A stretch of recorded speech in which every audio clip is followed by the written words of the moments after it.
Bienvenue à toi dans cette nouvelle vidéo et aujourd'hui on va parler donc des KPI, indicateurs clés de performance.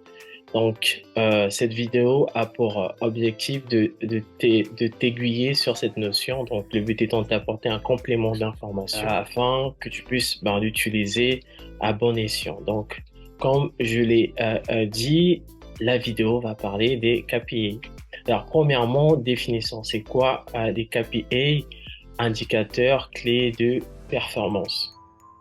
Donc, c'est un outil qui permet à une entreprise, à une société euh, d'évaluer une performance donnée. Donc, en d'autres termes, grâce à ces KPI, l'entreprise peut visualiser l'impact d'une action sur une durée qu'elle aura définie. Ça peut être 1 an, 2 mois, 6 mois, etc., etc. Mais l'intérêt est de visualiser l'impact que cette action a sur le chiffre d'affaires de l'entreprise, sur l'entreprise en elle-même.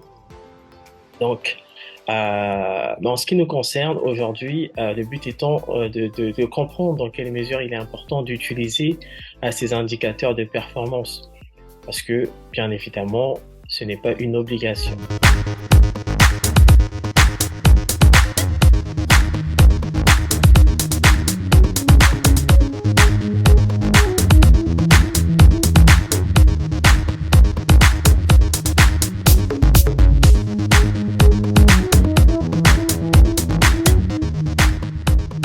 Il faut savoir simplement que les KPI, donc définir des indicateurs de performance est très important dans la mesure où cela te permettra donc bien évidemment de mesurer chaque action que tu vas mettre en place, mais aussi c'est un outil qui va aider à la prise de décision. Donc grâce aux données qui seront recueillies par le biais donc de ces indicateurs, tu pourras de ce fait adapter, modifier ou simplement arrêter une action si elle n'est pas si elle ne mérite pas d'être mise en place. Donc à ce propos, il existe plusieurs indicateurs de performance regroupés en 4 grands types, si je peux dire ça. Donc on a des indicateurs de performance liés à la productivité. Donc dans une entreprise, par exemple, un directeur commercial peut visualiser l'impact le travail fourni par les membres de son équipe, notamment le nombre d'appels, le nombre de rendez-vous pris et en déduire simplement un taux de transformation pour savoir voilà, la productivité de son équipe. Pour de ce fait, adapter chacune des actions et donc répartir la charge de travail. On a également des indicateurs de performance liés à la capacité, donc il y a des indicateurs de performance stratégique et des indicateurs de performance qualité.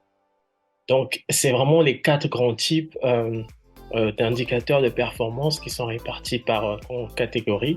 Donc, j'espère en tout cas qu'au travers de cette vidéo, tu comprends mieux maintenant c'est quoi les indicateurs de performance. À ce propos, donc, sache qu'il est très important de mettre en place ces indicateurs. Pourquoi? Parce que comme je l'ai dit, simplement c'est des outils, des données qui peuvent être utiles, qui peuvent mettre en avant chacune des actions l'intérêt des actions que tu as mis en place, qui te permettent simplement de prendre de bonnes décisions et d'agir promptement. Voilà, ça sera tout pour cette vidéo jusque-là. Porte-toi bien. Si tu as aimé ce contenu, n'hésite pas à mettre un like et à t'abonner. On se retrouve la prochaine fois pour une prochaine vidéo.